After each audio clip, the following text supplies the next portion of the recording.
ഞാനിന്നുണ്ടാക്കാൻ പോകുന്നത് ബീഫ് ബിരിയാണിയാണ്. അതിലേക്ക് ആവശ്യമായ ബീഫ്, തൈര്, മഞ്ഞൾപ്പൊടി, മല്ലിപ്പൊടി, കുരുമുളക് പൊടി, ഉപ്പ് എല്ലാം കൂടി ഒന്ന് മിക്സ് ആക്കിയിട്ട് ഇതൊന്ന് വേവിച്ചെടുക്കാം. ആദ്യം ബിരിയാണിക്ക് ആവശ്യമായ തക്കാളി, ഉള്ളി, ചപ്പ്, ഇഞ്ചി വെളുത്തുള്ളിയുടെ പേസ്റ്റ്, പുതിന, ചെറുനാരങ്ങയുടെ നീര്, ബിരിയാണി മസാല, നെയ്യ്, തൈര്.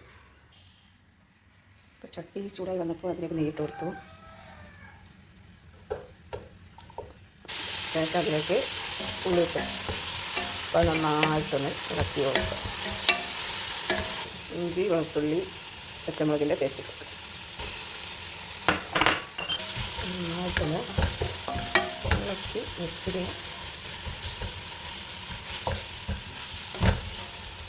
അതിലേക്ക് വേണ്ട തക്കാളി ഇട്ടു. ആവശ്യത്തിന് ഉപ്പിട്ട് കൊടുക്കാം. എന്നിട്ട് നന്നായിട്ടൊന്ന് ഇളക്കി യോജിപ്പിക്കാം. ഈ തക്കാളി വേവുന്നത് വരെ അതൊന്ന് മൂടി വെക്കാം. ബീഫൊക്കെ റെഡിയായി വന്നിട്ടുണ്ട്. ആ ബീഫ് ഇതിലേക്ക് ഇട്ട് കൊടുത്തിട്ടുണ്ട്. അതൊന്ന് നന്നായിട്ടൊന്ന് മിക്സ് ചെയ്ത് അതിലേക്ക് കുറച്ച് ചപ്പ്, പുതിനയില, ബിരിയാണി മസാല, നേരത്തെ ബീഫിൽ തൈര് ഒഴിച്ചതുകൊണ്ട് ഇനി കുറച്ച് ഒഴിച്ച് വെക്കാം. എന്നിട്ട് നന്നായിട്ട് ഒന്ന് യോജിപ്പിക്കാം.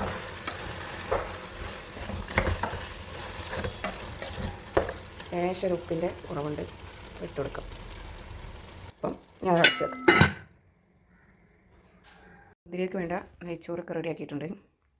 ഇനി അത് ഇതിലേക്ക് മിക്സ് ചെയ്ത് കൊടുക്കാം. ആദ്യം ഒരു ലെയർ ചോറിട്ടു. ശേഷം അതിൻ്റെ മുകളിൽ കുറച്ച് പുതിന, മല്ലിച്ചപ്പ്, ശേഷം കുരുമുളക് പൊടി, പിന്നെ കുറച്ച് ഗരം മസാല പൊടിച്ചത്, ലേശം ചെറുനാരങ്ങയുടെ നീര്. ഞാൻ അതിൽ നിന്ന് കുറച്ച് ഇറച്ചി ആദ്യം കോരിയിട്ടുണ്ടായിരുന്നു. അപ്പോൾ അതിൻ്റെ നടുക്കായിട്ട് ഈ ഇറച്ചിയിട്ട് കൊടുക്കും. അപ്പം ഇതിൽ ഒന്ന് മിക്സാക്കിയിട്ട്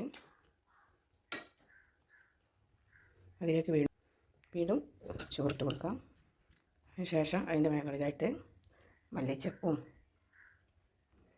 പിന്നെ ഗരം മസാലയുടെ പൊടി, കുരുമുളക് പൊടിച്ചത്,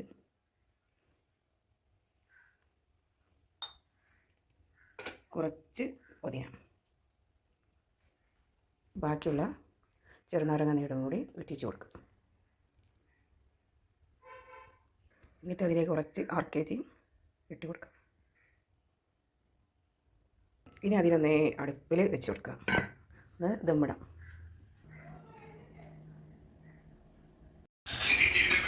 ബിരിയാണിയൊക്കെ റെഡിയായിട്ടുണ്ട്. ബിരിയാണിയൊക്കെ സെറ്റായി. അപ്പം അതിലേക്ക് കുറച്ച് തരിട്ട് കൊടുക്കാം. റോസ്റ്റ്. അപ്പോൾ ഇന്നത്തെ വീഡിയോ ഇത്രയേ ഉള്ളൂ. ഇഷ്ടപ്പെട്ട ലൈക്ക്, ഷെയർ, സബ്സ്ക്രൈബ് ചെയ്യാൻ മറക്കരുത്. Thanks for watching.